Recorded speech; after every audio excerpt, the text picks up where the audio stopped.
Hello there. It's just me again. We're going to do some more artwork. Forgive me for the background noise. It's really stuffy in my room and I have to have like three different fans on. So yeah, today I've been working on my art technique and it's evolved. I wouldn't say it's good or superb like a lot of the artists I watch, but it's changed. So I thought I'd make a tutorial showing you how I do it, and hopefully that can help me improve as well. So you can see we're in here in GIMP. We're, first off, we make a new layer. This is the support layer. We're going to make another anthropomorphic little dragon kid, because those are my faves. First, we'll make a circle for the head area. Yeah, something like this. I've been trying to keep them ovally so they wouldn't be too perfectly round, because that seems unnatural. Once that's done, you select that so you can... And since I'm not using a tablet, we're going to use the path tool. Now I've developed a new way of drawing the torso and pelvis area. First off, here's the torso. First we start here. We make a little 3D rectangle of where the torso is. Yep.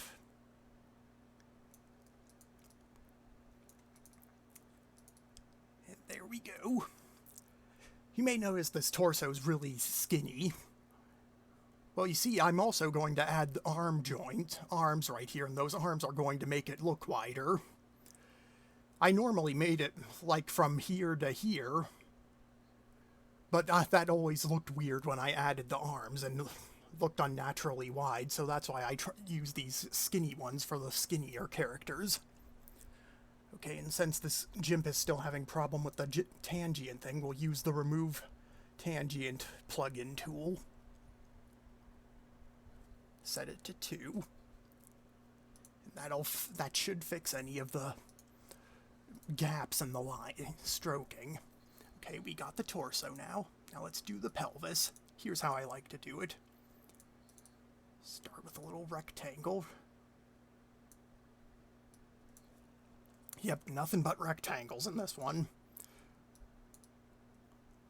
Just hold control. You can hold control to when you're over one of these points to connect them like that. Then we'll add some new paths here. Then we'll add a pelvis shape here. Start like this. Yeah, basically imagine it like an actual mannequin. Jolly good.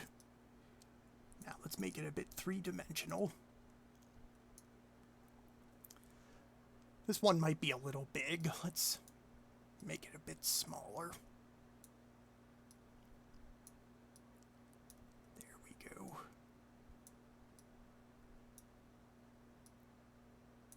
Still need to improve my art myself. I'm not fully satisfied with it. No one's been able to help me so far. And there we go. There's the pelvis. Let's go ahead and stroke that. Okay, now for the arms and legs. A friend of mine showed me a good tactic for doing this. First, we draw the joint attached to the torso and the pelvis area. Here's the one for the leg. Just a simple circle. You make it as big or small as you want, depending on the thickness of how you want your leg. Let's stroke that. Now this is something I devised from my friend's strategy. I like to draw a line to show how to use as a reference for how long the leg will be. So that's how long the thigh will be. There we go. Let's zoom in here. And this is a trick my friend showed me. We draw a cylinder over the this little line here. There we go. And then we make this three-dimensional as well. So we add this. This is useful for if the limbs are facing different directions, because it'll help you show where they're facing. If, like, it's pointed directly at the screen, for instance. I usually skip this step because I'm lazy, but it could probably help. It'll probably be a big help to you. Alright, now we do the joint for the knee. Move it down here. You notice I should have done this first because it doesn't match the size of the cylinder, but it's alright, we can adjust it a bit. There we go. Stroke selection. Now we make the shin.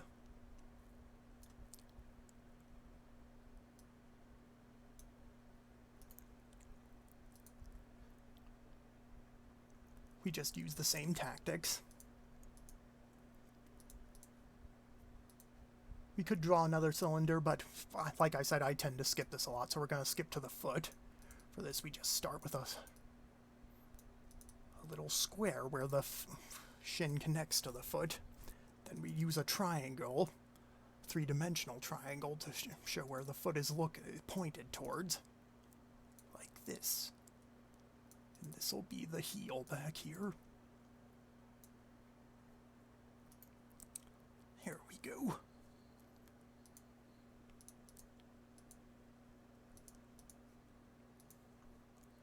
Okay, now for the arm. The arm is very similar to the leg. You just do this. Make a circle for the joint.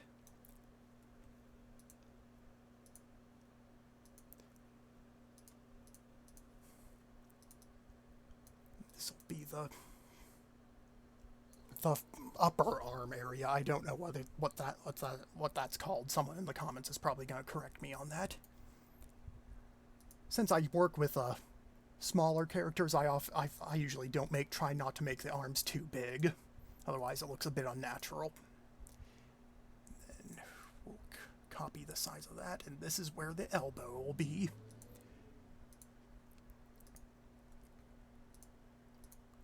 Go. Let's put his hand on his hip.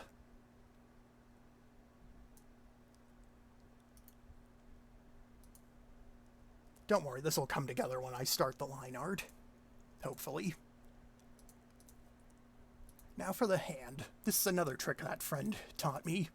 We draw a little 3D rectangle for the actual main part of the hand.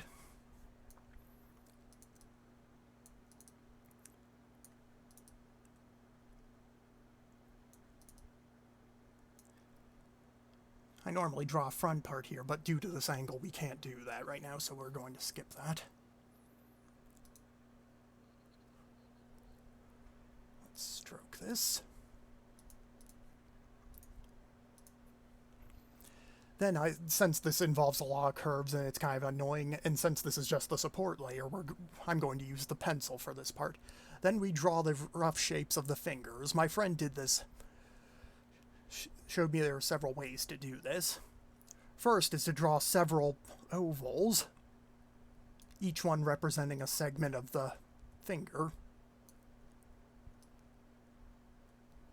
like that. Though I usually just do this.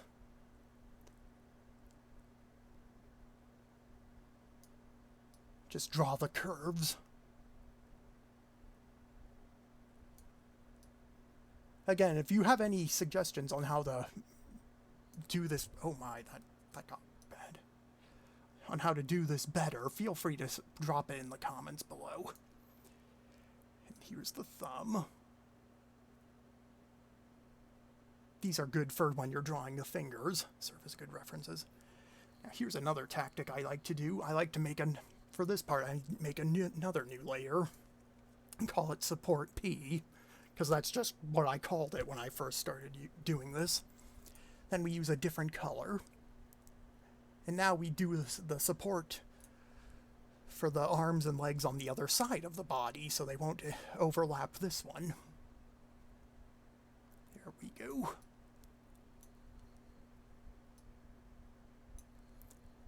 They're usually a little smaller since they're further away, at least in my logic. We'll draw it so he's waving.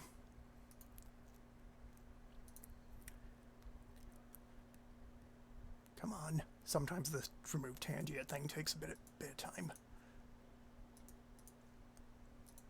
There we go.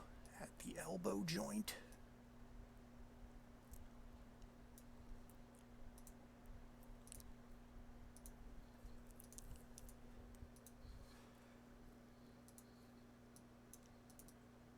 And here's the forearm.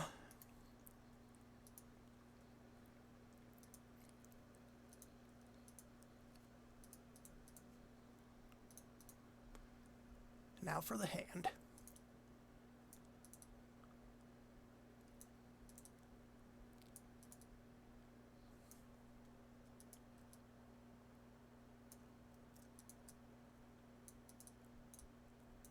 There we go. The three-dimensional thing really helps. It takes a little extra effort, but it works good.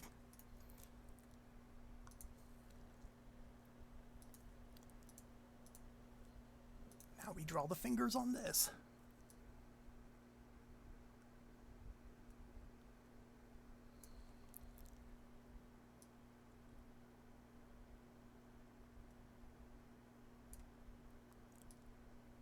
I admit this probably isn't the best method for doing this, but it gets the job done.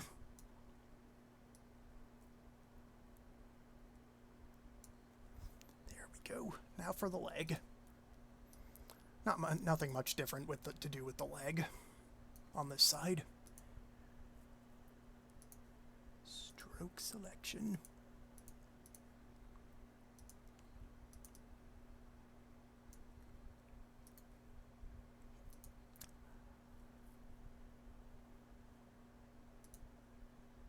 Yeah, sometimes my perspective isn't always on spot either. A lot of stuff is not on spot. Yeah, I can tell you that much.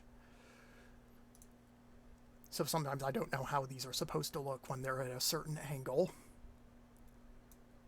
Consistency is another problem I have. Okay. There we go. Now for the shin.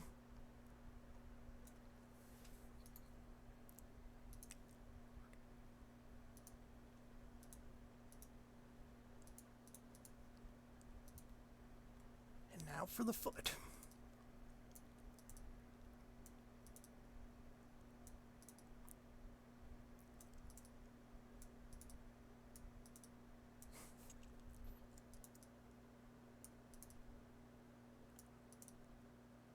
There.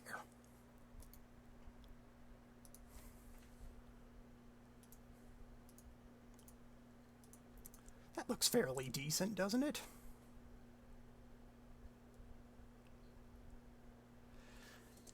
Now we switch back to this layer. The good thing about the paths is that if you make a mistake on a previous layer, such as like you wanted to put something on this layer, but you accidentally put it on this layer. Here, you can go up to the little path. If you have the path menu up here, you can click on the this area where an eye icon will show where the path is. Then you can click, when you have the select tool selected, you can click on it again, and then you can fully edit it again, and you can move it to a different layer. Yeah, like if this was on the support P layer, but I could just switch to the support layer and just stroke it again, and it would be on this layer. That's a handy little tool. Just thought I'd bring that up real quick. Now for the head. Let's switch back to red. Now, of course, we do this stuff, commonly used trick. We do the little X shape to show the position of where the eyes will be. I still need work on the eyes, too. Don't darn it. Ah, here it is. Got turned around. Let's remove the tangents.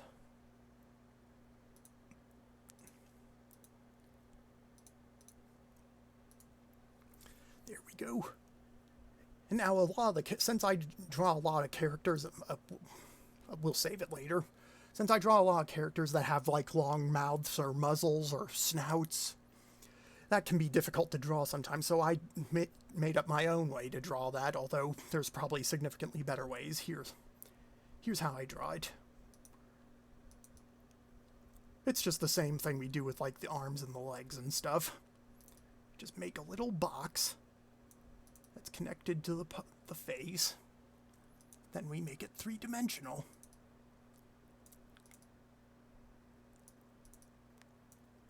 And connect this part down to the lower area of the mouth. And that makes it a rough muzzle shape. Okay. And as you can see, our support layer is done. Now we can start with the actual drawing. Let's make a new layer for line art. Change it to black. First, I usually start with the head.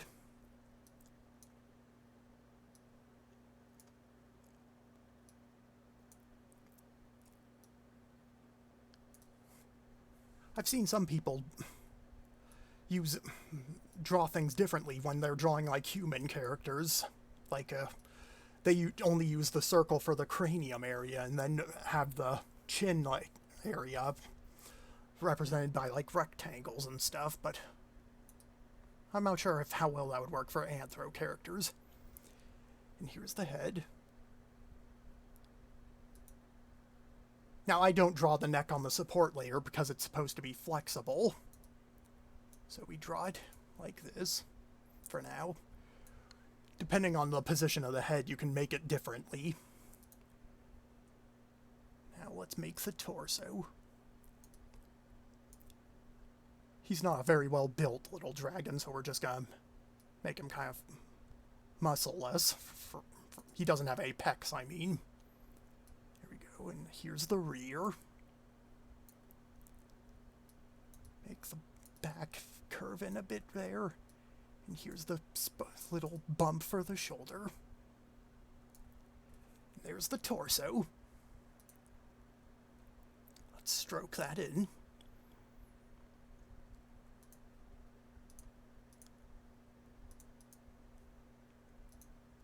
Now for the legs. For these anthro characters, they usually have big thighs, like this. Then they have a little knee area. Like right there. Then when you get to the shin, it curves in a bit right here. Now for the dragon foot, we start with a little curve right here. Then like this. I usually give them 3 toes. The advanced artists probably add way more detail than this. And don't worry about them clipping into each other like this. We'll fix that in a second.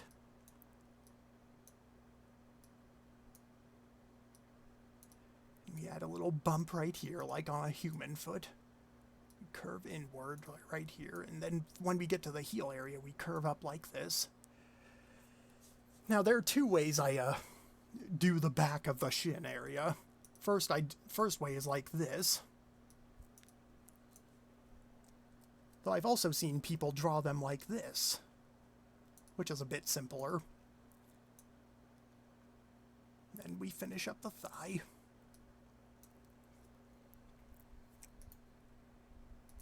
Let's stroke that in.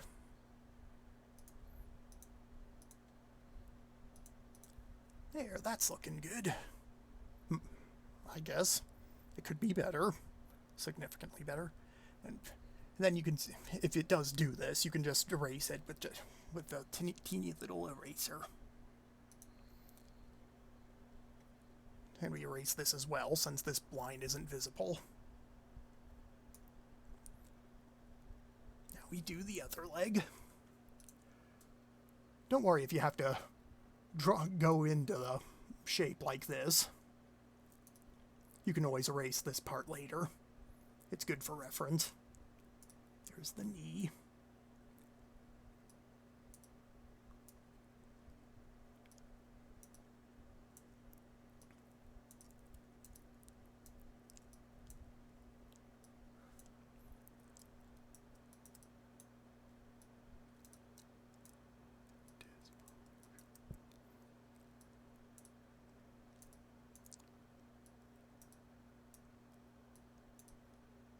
Again, if you've got the tips on how to improve this, I know I've said this a lot, but I really mean it. It would be nice to get some more tips on how to draw stuff. Feel free to mention them in the comments. There's the other leg. I often save the arms for last since they tend to cover most of the stuff we draw. Stroke that in. Get the eraser ready.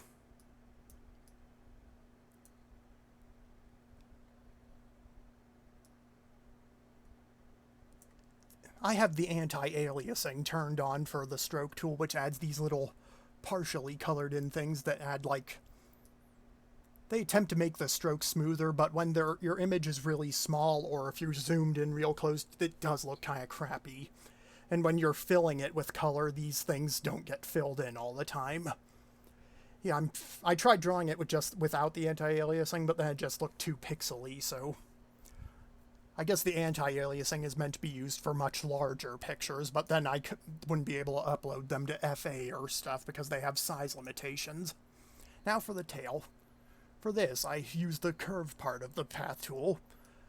So we click and hold. And normally I move the edge piece back so the other one won't be changed already. But when you're making a curvy shape like a tail, it's best to just leave this where it is. And then click. And you see it's in a perfect curve. And let's do this side. Still not sure about the best way to do this either, but this is the best. Darn it. How do people do this?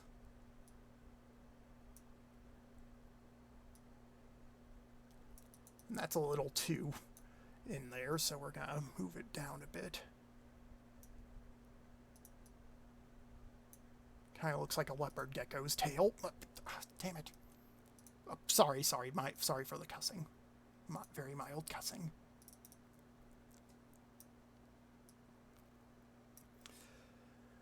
Well, basically that's the rough idea on how to make like a dragon tail. You can add the points and stuff, though I usually don't draw those kinds of dragons. I probably should, because they look more interesting.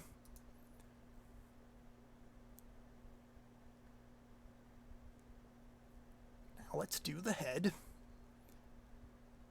I usually start with the eyes. The most common way I draw the eyes is like I make a single curved line like this.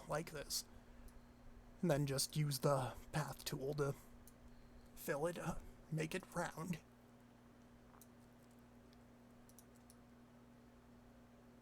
This is something else I need to improve on.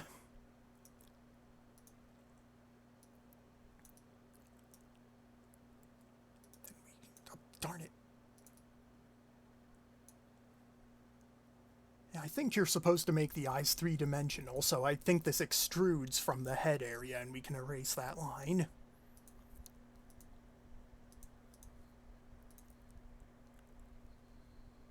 Let's zoom right on in.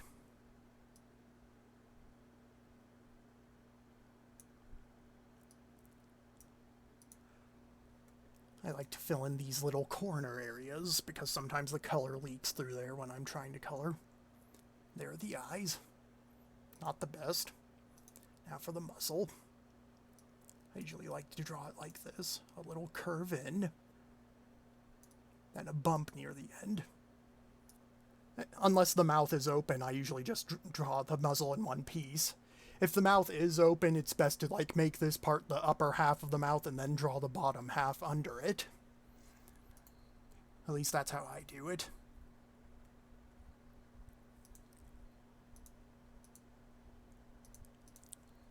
Here's a good boy.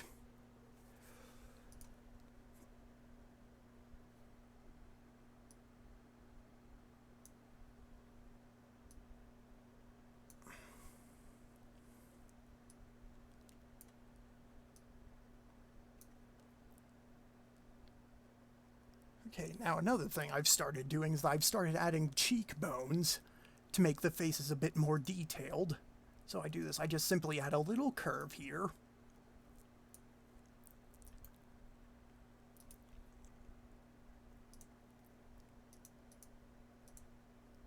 I don't like making them too big because it makes the characters look really fat if they have big puffy cheeks. Like a chipmunk. Those little chipmunks outside our living room window that my dad continuously keeps feeding. I add a little cheekbone over here too.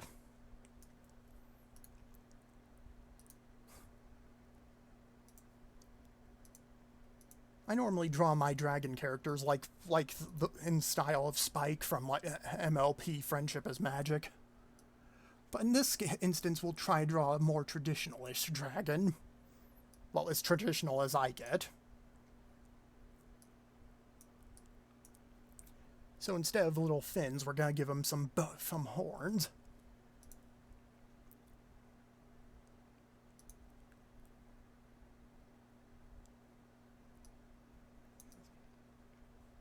I'm not really too experienced at drawing this, so just bear with me. That's great. We'll just draw some regular Viking-like horns. Make this part a little rounded down here.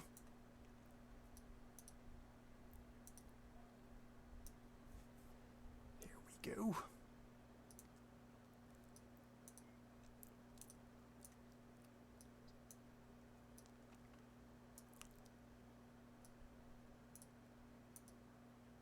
There's the one on the other side.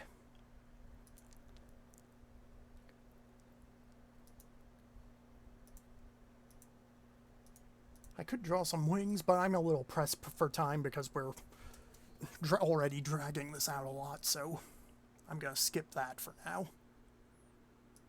If you guys want to, we can draw some wings next time if you want. Maybe some other stuff too. Now for the eyes, this is how I do the eyes. I select the little circular select tool. Then I make it to the right size and then angle it to where I want. Then we hit the stroke tool, and now we change the fiddle with the options a bit. We turn off the anti-aliasing and set line width to 1, and that makes the line skinnier so it doesn't consume as much of the eyeball. Then we erase the part that's behind the skin.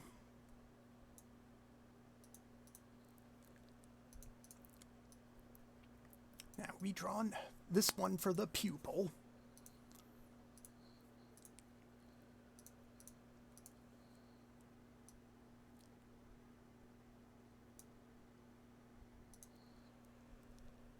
And there's an eye. Now we do it for this side. This side has different dimensions since it's at a different angle. Still generally the same though. Oh yeah, I should give you a word of warning. You may be wanting to rotate some of these selections. It is possible to do this. If you go over here, there's a rotate tool. And when you click, it opens up some options that you can rotate in and stuff. Like that. However, I don't do this anymore. Because apparently there's some kind of glitch in GIMP that whenever I try to do that, it just freezes and says not responding. So, yeah, I try to avoid using that. Hopefully they'll fix that soon.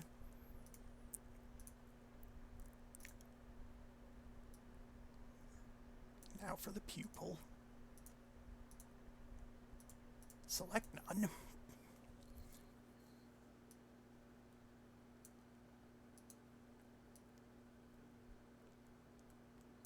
And erase. There are the eyes.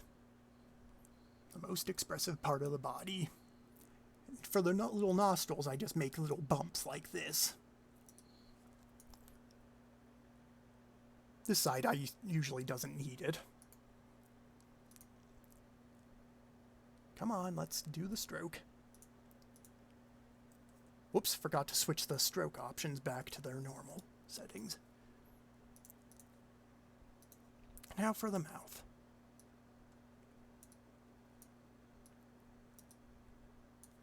Pretty simple for this. That's probably why my art hasn't evolved much.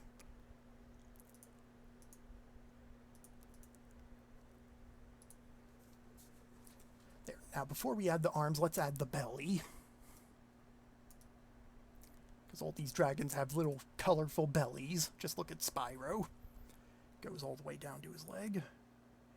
And under his tail.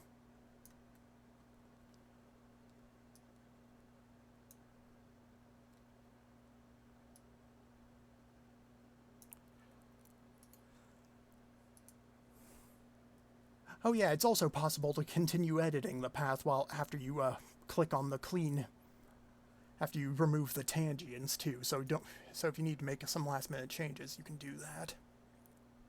Like adding these little segments to the belly.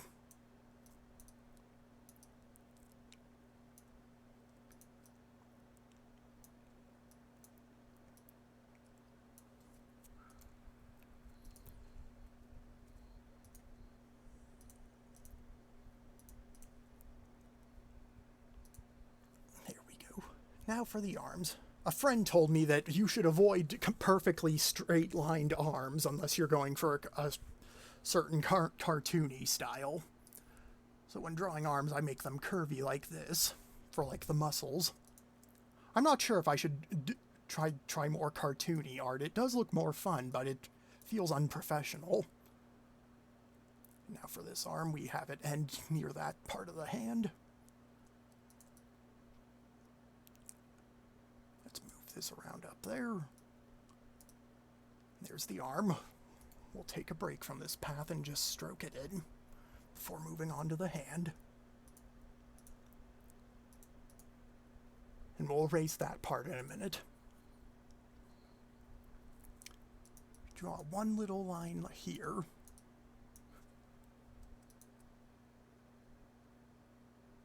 Actually, I'm not sure if this is a good idea because the finger is overlapping this part. Oh, well, we'll erase that in a minute. Now we draw the fingers in, and since we made these little references, it's much easier.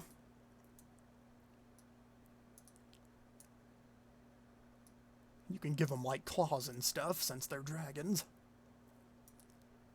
Yeah, this looks a little odd right here, though. Yeah, that could use some improvement. It can get a bit confusing when you have all the fingers bent over like this. Actually, we'll save that for a different path. Let's stroke this. I usually like to do the pinky first anyway.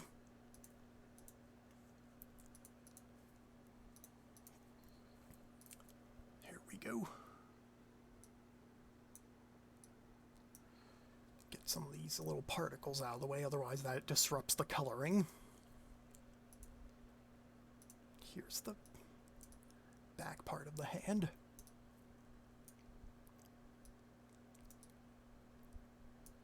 I can barely tell where it is. I really do need to fix this.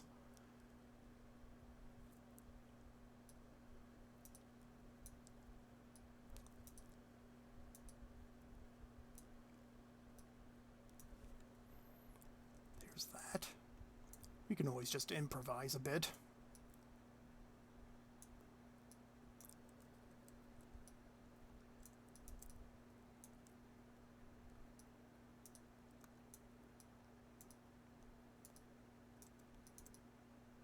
Still looks better than drawing fingers without this reference. Darn it, sometimes it is very easy to accidentally click on the parts you've already pathed out.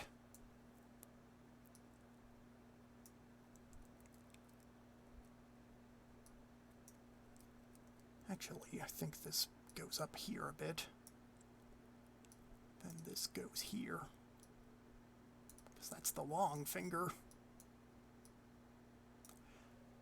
Yeah, these little parts take a while with the path tool, but it's good if you don't have a tablet. Okay, now we got that all settled, we can clean this up a bit. Sometimes it can be hard to tell which areas need cleaned up, so don't worry if you make some mistakes. You can always just click Ctrl-Z to undo it.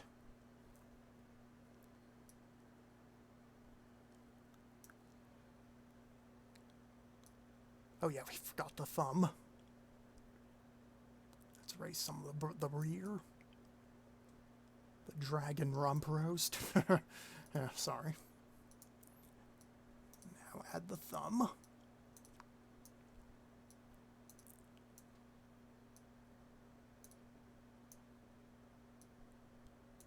There we go.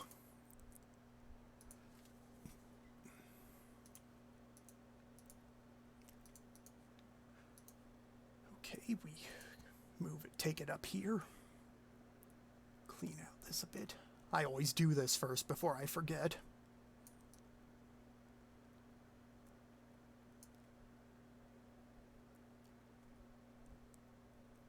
There we go. Maybe he got in a fight and he broke his hand. Now all that's left is to do this arm.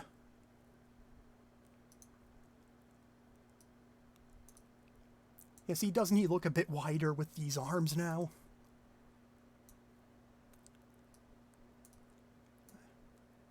Here's the little elbow part.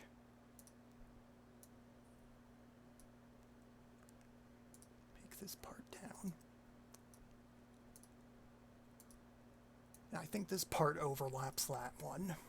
I think. I'm still need help on that as well.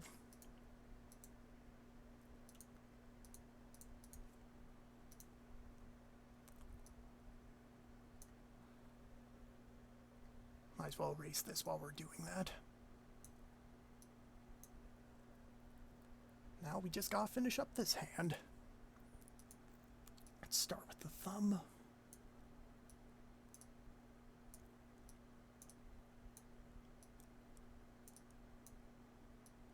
Yes, you see when you do the cartoony styles like Tiny Toon stuff, they don't use a lot of these fancy joints and whatchamacallits. So that means I'd have to like learn a whole new style of my support layers and stuff. These types of hands are easier to draw, since they're more straightforward. Here we go.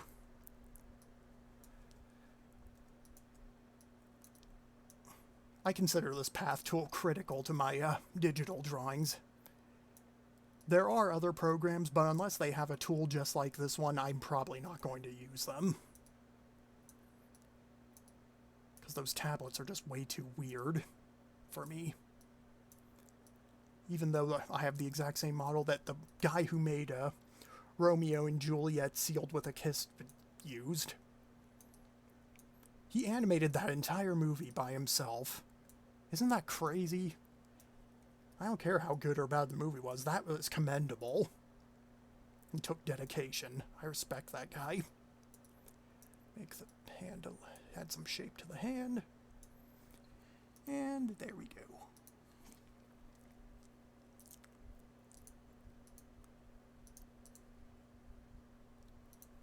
Hey, hey, hey. I probably should have added an inward line here for like the wrist and stuff. But for the most part, that's how I draw. And we can disable these layers by clicking on those eyeballs. Now we're not going to color this whole image in this little tutorial, but I will show you another trick I learned. From that recently, I've decided it's better to put the color on a separate layer, and I do this by simply duplicating this layer and putting it above or below the original line art. This has a few advantages. The first is that if you made an error to the image and you, sorry, I bumped my microphone. You made an error to the image and like if you made some of the legs or arms too long, it'll be easier to edit because you can simply delete this and go back to the original line art and erase the lines instead of having to erase the lines and the color themselves. And doing this preserves the original line art, so you can always make changes if necessary.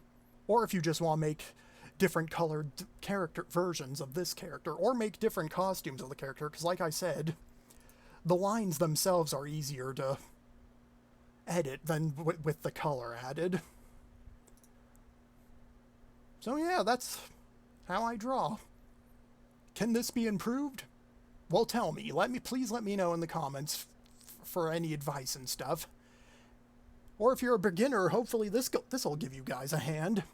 So, thanks for watching. I look forward to hearing all your tips and stuff. See you guys later.